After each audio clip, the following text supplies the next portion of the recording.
قرآن کریم کو سمجھنے کے لیے نبی مکرم صلی اللہ علیہ وآلہ وسلم کی سنت، آپ کی حدیث کی اشد ضرورت ہے۔ قرآن کو بغیر احادیث کے سمجھنا ممکن ہی نہیں، اور یہ عہد جدید کا کوئی نیا فتنہ نہیں ہے، بلکہ قدیم زمانے میں بھی یہ فتنہ تھا جب لوگ حدیث کا انکار بہانے سے کرتے تھے۔ آج بھی کچھ بدبخت لوگ یہ بہانہ بنا کر کہ جی جو کچھ احادیث میں نبی کریم صلی اللہ علیہ وسلم نے فرمایا ہے یہ تو اس زمانے کے لیے تھا، تو اس زمانے میں چونکہ لوگوں کے پاس اتنا علم نہیں تھا، جب حضور تشریف لائے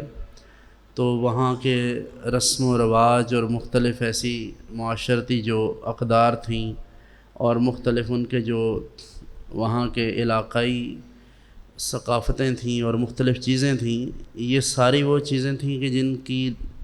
حضور نے اصلاح فرمائی، تو یہ سب اس وقت تو ٹھیک تھا، لیکن آج کے زمانے میں آپ ان حدیثوں پر عمل نہیں کر سکتے، یہ ہے ان کا اعتراض۔ اس بہانے سے وہ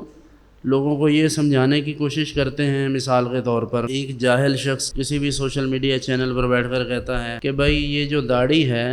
یہ تو اللہ کے نبی صلی اللہ علیہ وسلم نے صرف عرب لوگوں کو ایک کلچر کے طور پر بتائی تھی، تو یہ کوئی سنت نہیں ہے مستقل، اور نہ ہی اس کی ضرورت ہے، نہ کوئی یہ دین کا حصہ ہے، یہ تاثر وہ دیتے ہیں۔ اسی طرح پگڑی کے بارے میں بھی وہ کہتے ہیں کہ یہ تو جی عربوں کا کلچر تھا، تو اس لیے وہ پہنتے تھے، آج کے مسلمانوں کو ضرورت ہی نہیں ہے نہ پگڑی باندھنے کی، نہ داڑھی رکھنے کی، نہ اس طرح کے لباس کا کوئی مسئلہ ہے۔ تو یہ سارے حربے اور یہ سارے ٹوٹکے صرف اس لیے ہیں تاکہ لوگوں کے دلوں میں سنت نبوی کی جو محبت ہے وہ کم ہو سکے، اور اس کی اہمیت کو اور اس کی حیثیت کو یا اس کی ضرورت کو لوگوں کے دلوں میں کم کیا جا سکے۔ ظاہر سی بات ہے، جب کوئی شخص اللہ کے نبی صلی اللہ علیہ وآلہ وسلم کی سنت کو، آپ کے طریقے کو، یعنی آپ کی احادیث طیبات کو اہمیت نہیں دے گا تو سمپل سی بات ہے وہ قرآن بھی نہیں سمجھ سکے گا، اور جب وہ قرآن نہیں سمجھ پائے گا تو وہ مسلمان کیسے رہے گا؟ تو یہ ہے فتنہ انکار حدیث کا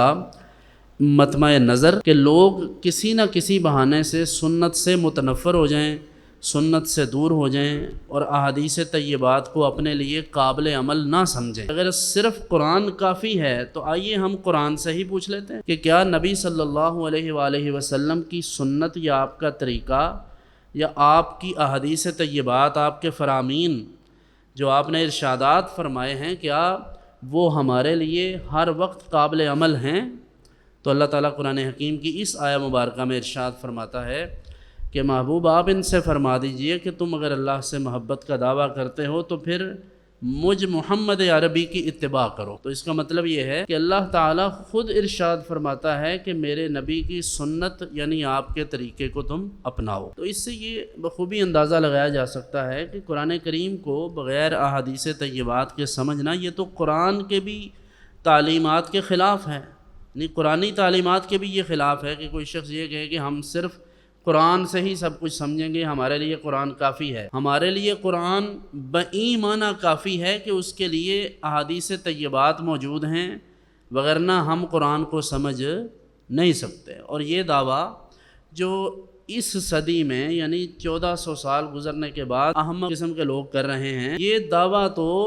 عہد نبوی میں کسی صحابی رسول نے نہیں کیا، پھر ان میں وہ صحابہ جن کو حضور صلی اللہ علیہ وسلم نے خود قرآن کریم سکھایا، کسی نے یہ دعویٰ نہیں کیا کہ ہم نے چونکہ قرآن حضور سے سمجھا ہے اس لیے ہمیں حضور کی سنت کی، حدیث کی یا کسی اور چیز کی ضرورت ہی نہیں۔ تو اس لیے اس بات کو سمجھیے کہ یہ دراصل نقب زنی ہے بارگاہ رسالت میں، بارگاہ نبوت میں، یہ قادیانیت کی، مرزائیت کی ہی ایک قسم ہے، کیونکہ بلا شبہ جو شخص حضور کی سنت کے حوالے سے نقب زنی کر رہا ہے، یعنی اس پر ڈاکہ ڈال رہا ہے، تو براہ راست تو نہیں لیکن انڈائریکٹلی وہ نبوت پر ڈاکہ ڈال رہا ہے۔ تو اس لیے یہ بنیادی بات ہے کہ نبی کریم صلی اللہ علیہ وسلم کی سنت یعنی آپ کی جو احادیث طیبات ہیں وہ قرآن سمجھنے کے لیے ان کی اشد ترین ضرورت ہے، اس کے بغیر ہم قرآن نہیں سمجھ سکتے۔ قرآن کریم میں جا بجا اللہ تعالیٰ ارشاد فرماتا ہے کہ اطیعوا اللہ و اطیعوا الرسول، تم اللہ کی بھی اطاعت کرو اور اللہ کے رسول کی بھی اطاعت کرو۔ تو اللہ کے رسول کی اطاعت یہی ہے۔ حضور نے تو یہاں تک ارشاد فرمایا کہ علیکم بسنتی و سنت الخلفاء الراشدین المہدیین، صرف میرا طریقہ ہی نہیں بلکہ میرے طریقے کے ساتھ ساتھ میرے خلفاء راشدین کا طریقہ بھی تم پر لازم ہے۔ تو اس کا مطلب یہ ہوا کہ قرآن کریم کو سمجھنے کے لیے نبی کریم صلی اللہ علیہ وسلم کے دامن رحمت کی ضرورت ہے، اور حضور صلی اللہ علیہ وآلہ وسلم تک پہنچنے کے لیے صحابہ کرام علیہم رضوان اور اہل بیت اعظام کی جو تعبیرات اور تشریحات ہیں قرآن کریم کے متعلق اور احادیث کے متعلق، ان کی بھی ہمیں اسی طرح ضرورت ہے جس طرح نبی کریم صلی اللہ علیہ وسلم کے فرامین کی ضرورت ہے۔